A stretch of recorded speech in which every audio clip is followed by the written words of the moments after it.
फेफड़े की टीबी है, चाहे वो स्पाइनल कोड की टीबी है, चाहे यूट्रस की टीबी है, चाहे वो इंटेस्टाइन की टीबी है, सबके लिए प्राणायाम रामबाण है।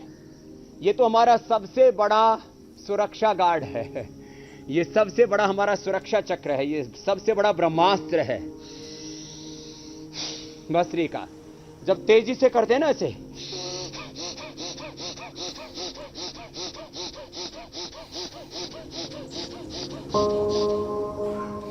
सुशांत जी मेरे इस संसार से जाने के बाद भी कम से कम 100-200 साल मेरे फेफड़े दूसरों के काम आएंगे, क्योंकि मैंने अपने शरीर का देहदान किया हुआ है। तो मेरे फेफड़े ये 100 साल के बाद 100, 125, 150 जितने भी साल जीने वाला हूं, अभी तो 50 साल कम से कम यही रहने वाला हूं, जो है मेरे विरोधी ज्यादा खुश ना हो कि बाबा किसका।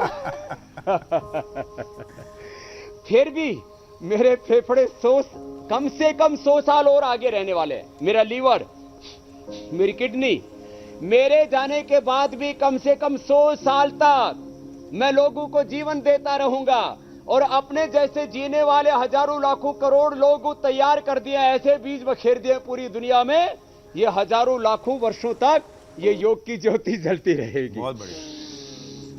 ये बस आपने जो घर घर तक योग पहुंचाया है स्वामी जी, आपके बच्चे जैसे रहेंगे, उसका असर देखिए। लोग लिख रहे हैं लगातार, मैं तो देख रहा हूं मैसेजेस आ रहे हैं, किन्हीं की बीपी की दवा छूट गई, किसी की शुगर की दवा छूट गई है।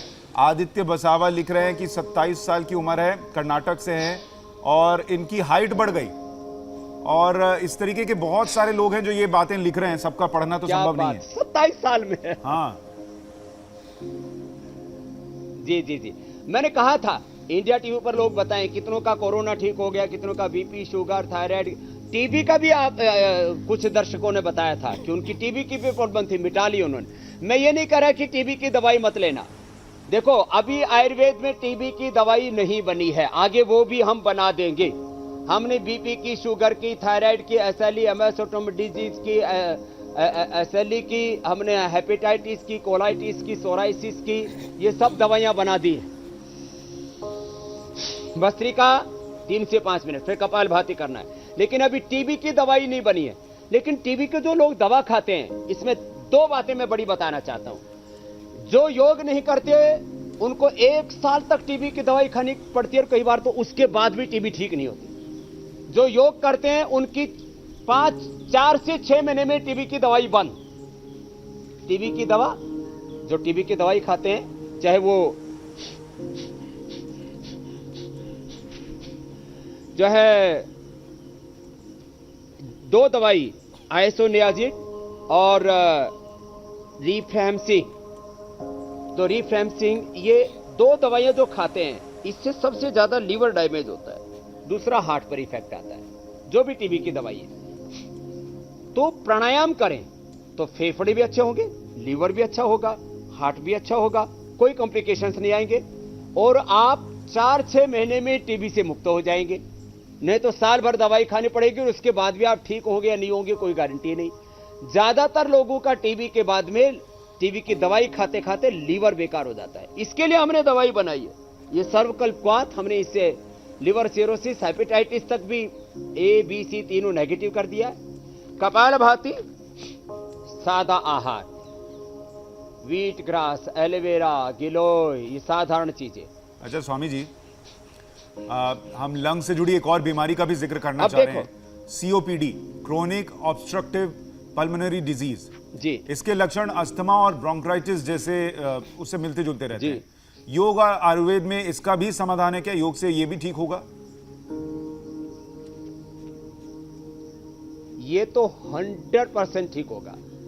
COPD से लेकर के asthma, bronchitis, allergic rhinitis, sinusitis, और इससे भी COPD से भी ज्यादा खतरनाक होता है सुशांत जी, लंग फाइब्रोसिस, जिसमें फेफड़े लोथड़ी की तरह हो जाते हैं। जो हमारे एल्वोलाइज हैं लंग के, उनमें जो ऑक्सीजन के एब्जॉर्ब करने की कैपेसिटी है वो लगभग खत्म सी हो जाती है। बाहर से आर्टिफिशियल ऑक्सीजन के ऊपर उनको टिकाना पड़ता है और फिर उनका लंग ट्रांसप्लांट तक करना पड़ता है।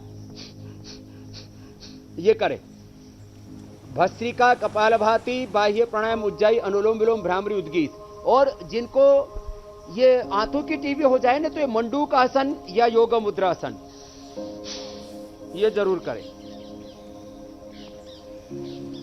यानी मोटे तौर पर फेफड़े बचे रहे हर पचड़े से, इसके लिए प्राणायाम करना बहुत ज़रूरी है। आपकी बॉडी में ऑक्सीजन का जाना, प्रचुर मात्रा में जाना और फेफड़ों को मजबूत बनाना, ये प्राणायाम के जरिए ही हो सकता है। और वो भी कृत्रिम तरीके से नहीं, ऑक्सीजन लगा करके नहीं। कुछ इतने आलसी बोले प्राणायाम नहीं करेंगे, वो ऑक्सीजन लगा लेंगे बोले अपने घर में तो ये गड़बड़ है। तो आगे झुकने वाला मंडूक आसन, पीछे झुकने वाला उष्ट्रासन, ये दो आसन तो सबको कर लेने चाहिए। मंडूक आसन, योग मुद्रासन, ये उष्ट्रासन। इससे पेट और फेफड़े, स्पाइनल कॉर्ड, हमारा फॉरवर्ड और बैकवर्ड साइड जो है ना, दोनों अच्छे हो जाते हैं। तो देखो, एक तो लोग अब ऑक्सीजन ले लेते हैं कृत्रिम तरीके से, तो उससे ऑक्सीजन तो मिलेगी लेकिन लंग की एक्सरसाइज तो नहीं होगी, ब्लड का सर्कुलेशन तो अच्छा नहीं होगा, ब्लड की कैपेसिटी तो जो है फेफड़े की कैपेसिटी तो नहीं बढ़ेगी। अब देखो, सीधा सा सिद्धांत है, पैसे से पैसा बढ़ता है, बैर से बैर बढ़ता है, प्यार से प्यार बढ़ता है, पानी में पानी डालो तो पानी बढ़ता है। बल लगाओ, बल बढ़ाओ, ताकत लगाओ, ताकत बढ़ाओ। भस्त्रिका करना पड़ेगा, ये कपालभाति करनी पड़ेगी, ये अनुलोम विलोम करना पड़ेगा। इसके अलावा कोई रास्ता नहीं है कि आप बीमारियों से बच पाएं। तो मैं कह रहा था, जिनको टीबी हो चुका है वो एलोपैथी की दवाई ले लेना, क्योंकि अभी इसकी आयुर्वेद में कोई ऑथेंटिक दवाई अभी नहीं है। जो हम बताएंगे, आपको आज भी बताएंगे कि सहयोगी दवाई जैसे च्यवनप्राश है, जैसे इसके लिए श्वासारी है, सीतोपलादी है, त्रिकुटा है, अबरक भस्म है, ये स्वर्ण वसंत मालती रस है जो मेरे हाथ में है, ये सोने के भस्म से हम बनाते हैं। इसके ऊपर दवाई भी हम दे देंगे। हमने पहली प्रायोरिटी में मैंने कहा बीपी, शुगर, थायराइड, ओबेसिटी, ये सब, अर्थराइटिस, रोमेटॉइड अर्थराइटिस, यहां तक कि जैसे टाइफाइड है, ये टाइफाइड तो देखो मेरे पास में यहां पर ये रखा हुआ है, टाइफाइड भी, इसका एलोपैथी में दवाई नहीं है। एलोपैथी में जो कोर्स भी करवाते हैं उससे फिर दोबारा से टाइफाइड हो जाता है। ये टाइफाइड के लिए ये खूब कला है, राई जैसे दाने होते हैं, खूब कला और अंजीर मुनक्का। खूब कला ऐसे चुटकी भर ले लिया, 2-1 ग्राम, और 5 के करीब मुनक्का और 2-3 अंजीर, इसका काढ़ा बना करके सुबह शाम पिला देते हैं। और साथ में गिलोय की गोली या गिलोय का भी काढ़ा पिलाते हैं, तो बुखार भी ठीक और कितना ही भयंकर टाइफाइड हो। अब मैंने कहा एक टीबी को छोड़ करके, और एक जिनको बहुत ज्यादा सीवियर प्रॉब्लम होती है खून कम बनने की, जैसे माइनर थैलीसीमिया, वो तो 100% अच्छा हो जाता है खाली लौकी का जूस पीने से और कपालभाति करने से। लौकी का जूस, व्हीट ग्रास, एलोवेरा आदि। माइनर थैलीसीमिया ये 100% अच्छा हो जाता है, लेकिन मेजर थैलीसीमिया में उसमें अभी हम सक्सेस नहीं हो पाए। इसी तरह से मैंने कहा टीबी के ऊपर हमने दवाई नहीं बनाई। अच्छा स्वामी जी, एक बात और ये कपालभाति, अनुलोम विलोम करते करते एक बात और बताना चाहता हूं जी। मैं बस ये पूछ रहा था कि जैसे अगर हम ये प्राणायाम कर रहे हैं मस्कुलर डिस्ट्रोफी में, और आपने कहा कि कैसा भी टीबी हो वो ठीक हो जाएगा, क्या जो लोग लगातार प्राणायाम कर रहे हैं उनकी इस बात की संभावना भी बढ़ जाती है कि उनको टीबी हो ही ना?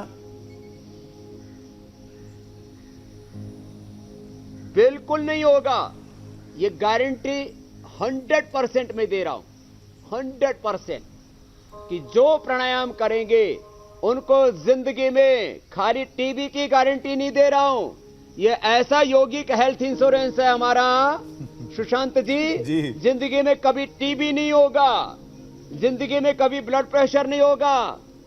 लाखों करोड़ों ताकतवर मेरे शत्रु मुझे चारों ओर से रोज दबाते हैं, नोचते हैं, गाली देते हैं, कोसते हैं, और एक दिन भी मुझे जिंदा नहीं देखना चाहते। फिर भी देखो मैं आपके सामने बैठा हुआ हूं, कभी मेरा एक बार भी बीपी नहीं बढ़ा है, कभी बीपी नहीं बढ़ेगा, शुगर नहीं बढ़ेगा, कोलेस्ट्रॉल नहीं बढ़ेगा, गैस एसिडिटी की प्रॉब्लम नहीं होगी, अनिद्रा इंसोम्निया की समस्या नहीं होगी, एंजाइटी डिप्रेशन नहीं होगा। जो योग करेंगे तो आपके बाल भी नहीं योग करेंगे बाल नहीं झड़ेंगे, चेहरे पर लालिमा स्वामी रहेगी। जी, कितनी आप अच्छी जो कह रहे हैं उसका अर्थ वेट तो नहीं ये निकला बढ़ेगा, सब कुछ बैलेंस रहेगा, खुश रहेंगे हमेशा।